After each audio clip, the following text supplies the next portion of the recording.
And this will probably be the last time you see this tank. It'll probably be the last video I ever upload too. You never know. So, this video addresses the age-old question. The question everybody in my neighborhood screams: how much water, how many gallons per hour can a Durso Overflow flow when it's made from 1 1/4 inch Schedule 40 PVC?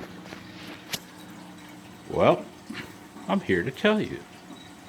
In my garage, at my altitude above sea level, at this temperature that my garage is in right now, with whatever specific gravity this fresh water is, plus whatever minerals that are in it, I'm sure it's not 1.0000.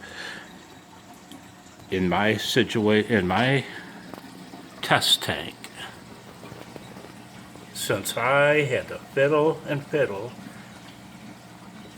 to achieve a compromise between running my pump return chamber neither too low nor too high.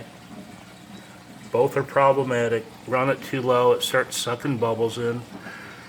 And to run it too high, run it higher than that, you got to keep adding water there that gets pumped up there again and again, and then I hope you know what I'm saying. And you can get it to come up and run higher, but when you do,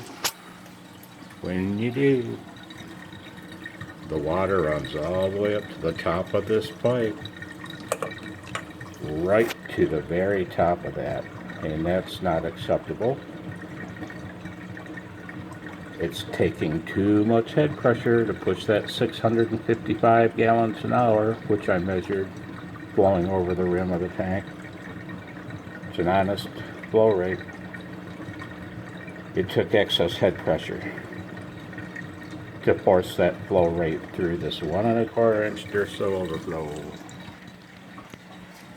And so, my pumps pump 655 gallons an hour as measured right there, minus the 90s and all that, spilling straight out over the edge. 655 gallons an hour using a Pondmaster 7 pump, which is delivering in my installation 430 gallons an hour. And the little blue crap Apion pump, don't even remember what model it is. Hey, let's go take a look. And look what appeared. The box. That's what that crap Apion blue pump is. Model AQ 1700. 264 to 400, whatever. I get 225 gallons an hour. But 430 plus 225, that's 655 gallons an hour, which combined with a 1 1/4 inch PVC Durso Overflow is all you can run. All you can run. 75 gallon tank, 655 gallons an hour. That's all you get, unless you run more than one overflow, or an even bigger one.